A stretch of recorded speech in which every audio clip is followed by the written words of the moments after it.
Give ear, O heavens, and I will speak, and hear, O earth, the words of my mouth. For I proclaim the name of the Lord. Ascribe greatness to our God. For he is a rock, his work is perfect, for all his ways are justice. A God of truth and without injustice, righteous and upright is he. Give ear, O heavens, and I will speak, and hear, O earth, the words of my mouth. For I proclaim the name of the Lord. Ascribe greatness to our God. For he is the rock, his work is perfect, for all his ways are justice. A God of truth and without injustice, righteous and upright is he.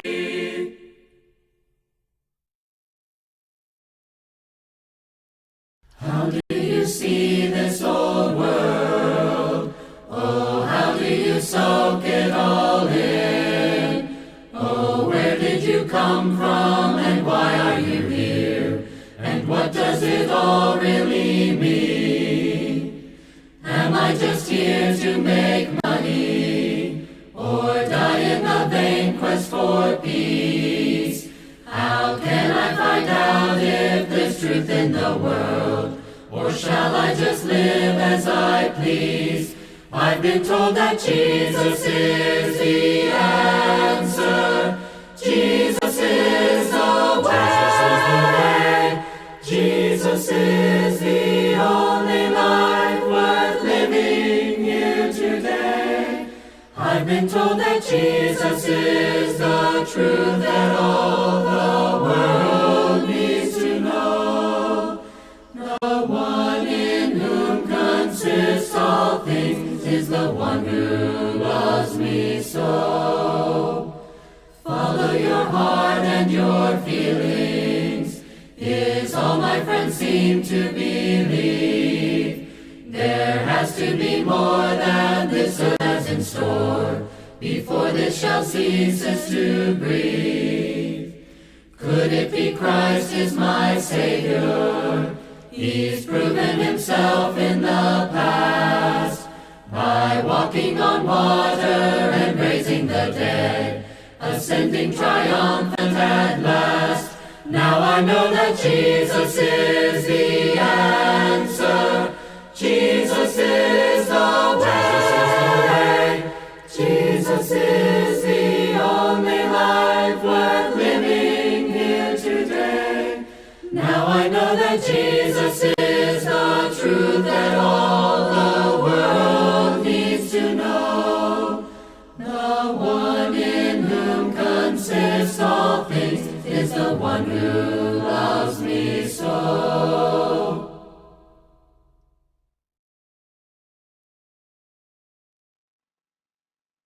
What is truly important to you? Now, perhaps you answer that question a little differently than how you would have just a few weeks ago, or most certainly, a few months ago. What about how you would answer that question a few years ago? See, whatever is important to you, it can change throughout time. And some of that, of course, it should happen, and it's natural. Well, this past week, I found myself reading the book of Ecclesiastes, and I knew that it would have a lot to speak to our current situation. However, the more that I read it, the more I just found out it has a whole lot to speak to our current situation. And I want to share with you some of those things, some different lessons that we can learn for today from the book of Ecclesiastes. Now, this is probably a book that we don't go to a whole lot, and some of this information is going to be pretty familiar to you, and some of it might not be as familiar to you. Because let's face it, in a book like Ecclesiastes, there's going to be some things that maybe we're not as familiar to it. So let's dive in together and let's take a look at lessons we can learn from the book of Ecclesiastes today. I'm actually going to begin with the conclusion, begin with the end. I know that's kind of not how we typically think. It makes much sense, but I think in this case it does. In the book of Ecclesiastes, chapter 12, verses 13 and 14, we need to recognize this is what he says at the very end. He says, "Now all has been heard. Here is the conclusion of the matter. Fear God and keep his commandments, for this is the duty of all mankind. For God will bring every deed into judgment, including every hidden thing, whether it is good or evil.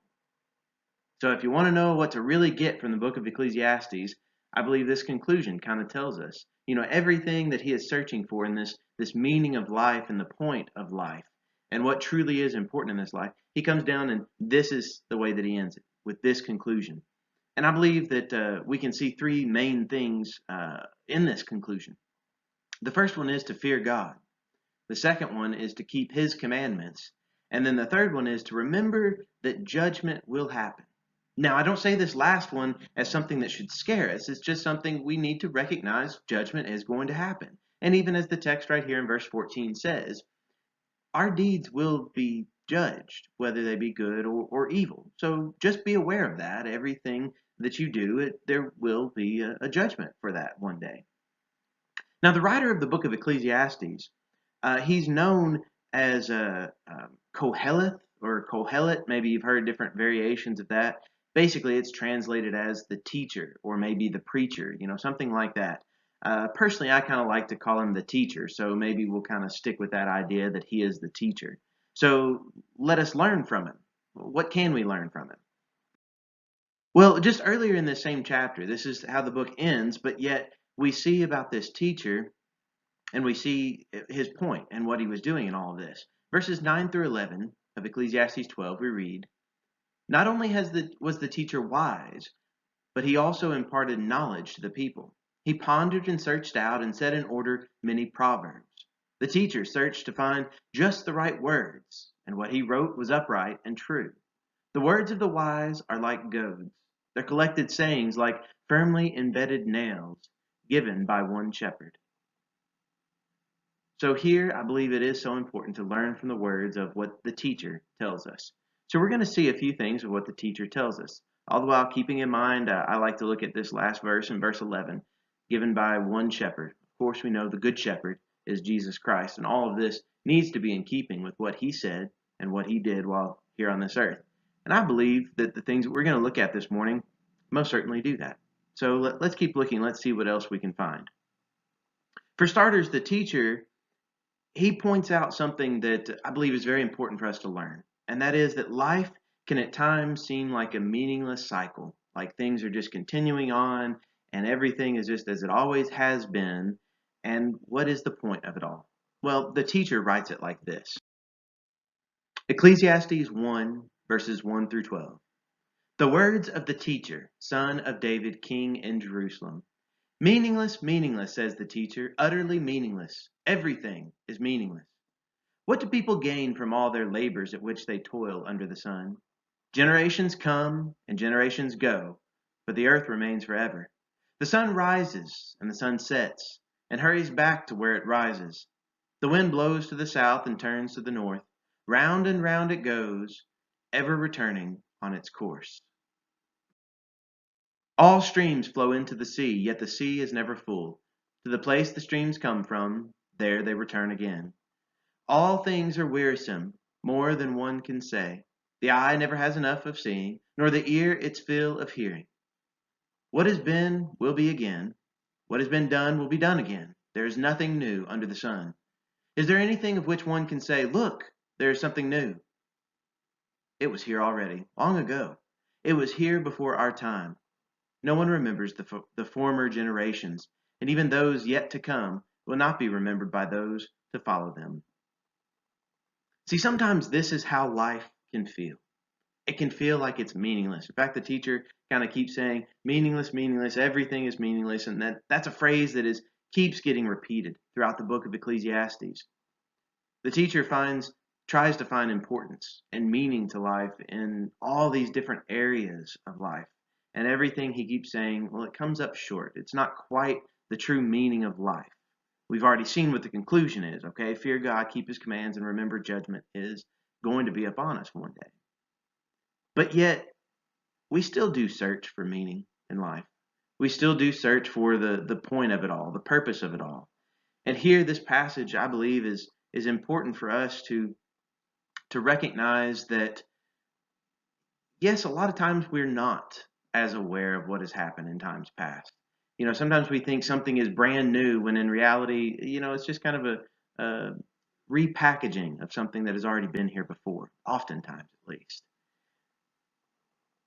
But yet, when it comes down to it, most of these things are not going to be where we truly find meaning in life. And I also want to say something about meaning and meaningless here, because the phrase keeps being repeated about meaningless, meaningless, everything is meaningless. But what do we mean by the phrase meaningless? Well, I believe later on in verse 14 and 15 of chapter 1, we get a little bit more information about that. So let's take a look at that. So, Ecclesiastes 1, verses 14 and 15, the teacher says, I've seen all the things that are done under the sun. All of them are meaningless, a chasing after the wind. What is crooked cannot be straightened. What is lacking cannot be counted. Okay, so here we get a little bit more information about what it means that it's meaningless. It's like chasing after the wind. Yeah, you can try it. You can try to chase after the wind. You can even try, to bottle it up. But yet, is that really even the same thing? Wind is one of those things that it's ever moving.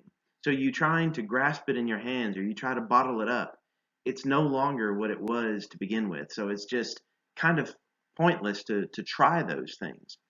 And in many ways, I believe that's kind of how our life is too. And I believe that's what we see about how it's meaningless. The fact is that when you try to grasp hold of it for a moment, it's like the wind. It's ever moving. So even if you can even take a snapshot or hold it in your hands for a moment, you recognize it's moving and it's changing. So it wasn't what it was a while ago anyways.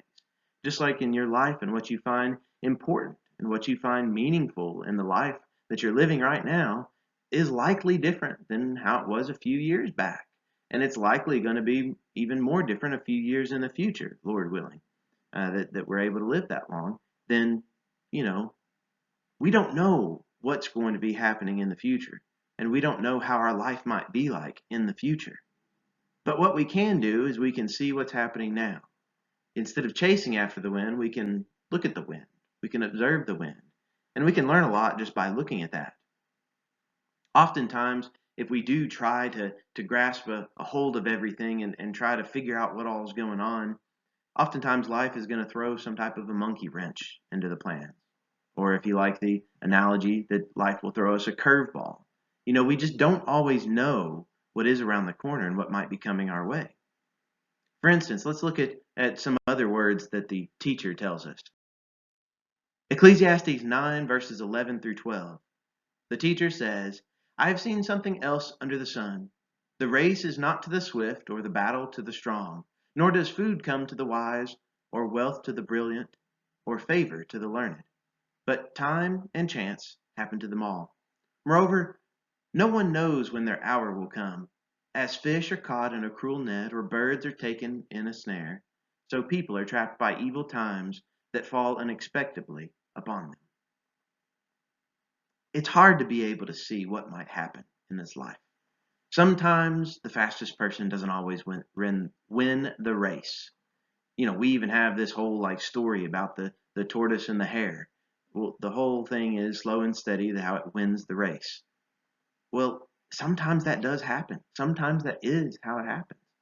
And it's not always the strongest person who wins the battle either. There's a lot of things that don't always seem to make sense on the surface of it, but yet there's oftentimes something deeper going on. Sometimes we don't ever even know what those things are. But it's really hard for us to be able to figure out everything here in this life on this side of it, without help from God, of course. We just really can't. For an example, this past week or so, I saw this video that's kind of it's supposed to be a humorous video. And it's this person today talking to themselves, a few weeks ago or maybe a few months ago.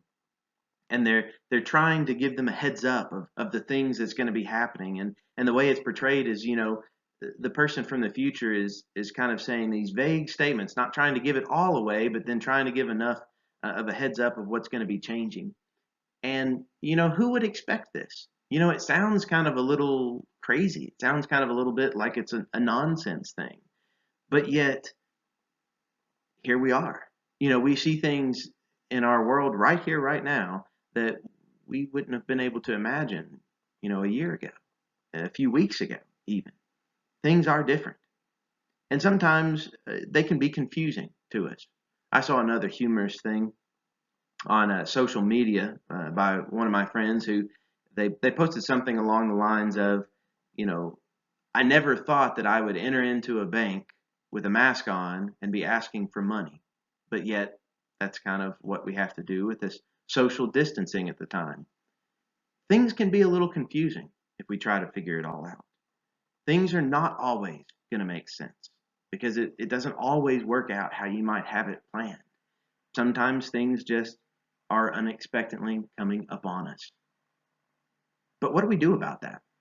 Well, let me remind you of this. Many things seem impossible for us. They seem impossible for us to figure out. They seem impossible for us to do. However, remember the God that we serve. Keep looking at what the teacher tells us. Ecclesiastes 3:11 says, "He has made everything beautiful in its time. He has also set eternity in the human heart, yet no one can fathom what God has done from beginning to end." And later, Ecclesiastes 7, verses 13 and 14, the teacher says, "Consider what God has done. Who can straighten what has been made crooked? When times are good, be happy. But when times are bad, consider this. God has made the one as well as the other. Therefore, no one can discover anything about their future." And again,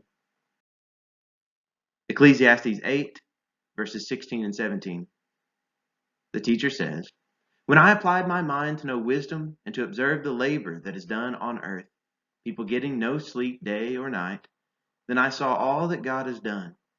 No one can comprehend what goes on under the sun. Despite all their efforts to search it out, no one can discover its meaning. Even if the wise claim they know, they cannot really comprehend it." So if things do seem impossible for us, let us remember the God that we serve. Let us trust in Him. Let us rely upon Him. But if it does seem impossible, what do we do with our time? What do we do with the time that we have been given? Well, what should we do with that time? Well, the teacher tells us some of those things as well. Ecclesiastes 6:12.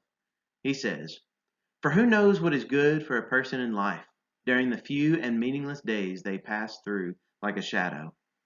Who can tell them what will happen under the sun after they are gone?" Many times people read things like this and they think that the teacher is being negative. However, when we read things like this, we need to remember the book as a whole and what all else the teacher has said. Because when you read Ecclesiastes 6:12, I think it's important for you to remember what he's already written in 3:11. We already read this, but I'm going to read it again, talking about God and what he's done. It says that God has made everything beautiful in its time. He has also set eternity in the human heart, yet no one can fathom what God has done from beginning to end. It's things that we need to remember about who God is and what our purpose is. So what should we do about these few and meaningless and perhaps confusing days in which we have?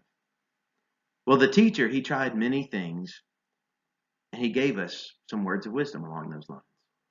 For example, Ecclesiastes 5, verses 18 through 20. "This is what I observe to be good, that it is appropriate for a person to eat, to drink, and to find satisfaction in their toilsome labor under the sun during the few days of life God has given them.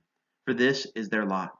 Moreover, when God gives someone wealth and possessions and the ability to enjoy them, to accept their lot and be happy in their toil, this is a gift of God. They seldom reflect on the days of their life because God keeps them occupied with gladness of heart."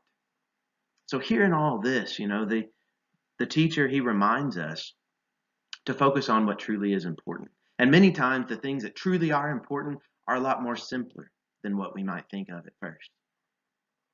And a lot of times it's nice just to be able to appreciate the very simple things in life. Like what he says here about being able to eat food, being able to drink, being able to find satisfaction in the labor in which we do under the sun here.